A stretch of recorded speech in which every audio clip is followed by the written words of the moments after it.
What's going on, YouTubers and Mustangers? Working on my 2007 Mustang GT convertible.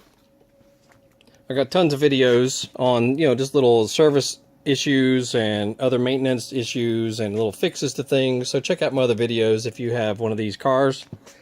As well as getting access to your fuse panel. That guy right there. The dumbest thing I've ever seen in designing a vehicle is if you're trying to access this area here, which has this little door over it, it doesn't line up perfectly, with your little kick panel hole, which is usually right here. So you have to remove all that. The dumbest thing ever. You have to remove your kick panel here. You don't need any tools to do it, which means you also have to remove this little running board door sill.